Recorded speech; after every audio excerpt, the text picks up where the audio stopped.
When people hear Mississippi Welders Supply, sometimes first they think, well, you must weld something. We don't weld anything. And then they think, oh, supply, well, you must be doing welding wire or welding machines. Well, yes, that's a part of what we do. Back in the early days, welders were the only guys that used gases, oxygen and acetylene.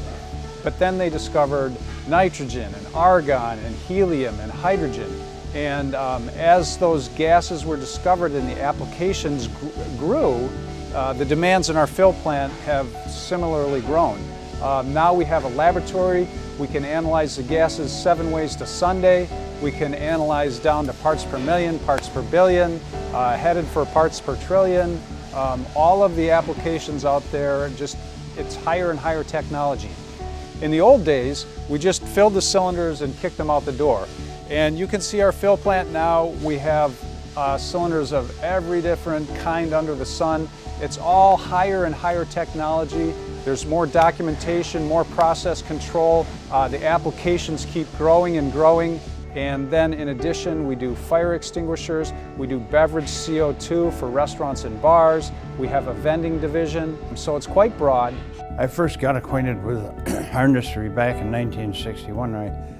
I was employed by a major manufacturer of industrial gas and welding equipment. Went to work for them in 1961 with a background in mechanical engineering, Navy electronics, and other mechanical aptitudes, which the company liked very well. And having been quite a little entrepreneur back as far as 10 years old, selling Collier's magazines and newspapers, I knew I always wanted to have my own business. I knew this would be a good business to be into, but of course I didn't have the money and wherewithal, so I tried to get adopted by owners who didn't have sons that could adopt me and pick up the business that way.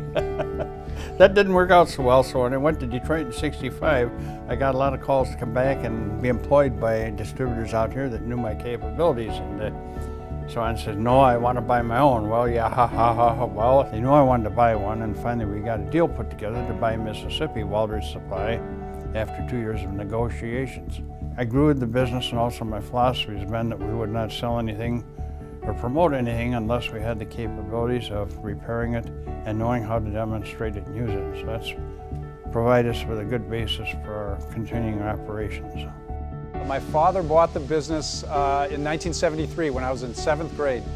So we moved back from Detroit, Michigan to Minnesota. And I started out right away sweeping the floors, cleaning the toilets, painting things. And so it was a natural progression. By the time I got into high school, I was also doing office paperwork. I had a driver's license, so I could drive a pickup truck by then. So I was pretty involved in all facets of the operation by the time I graduated from high school. I was a Navy ROTC guy at college, so even in the summers, I had to go off on Navy duty. And then I spent 8 years of active duty in the Navy. So I was really gone from the business for most of 12 years. The whole time telling my father, sell it, not coming back. But in the end, my wife and I decided that we'd like to come back. There might have been a little trepidation. You hear about horror stories about family businesses. But really, we are so busy and so involved that my father and I don't have time to get in each other's hair. And it's worked really well for 27 years. My brother was in the business for about a 10-year stretch in there. He is a Navy reservist, as I was. He got recalled, and he's been basically back on active duty of different varieties for about 8 years now. My sister Jane helped out with a project in 1991 when I first came back to the business, and then she went on to another career. I basically talked her into coming back into the business 2 years ago.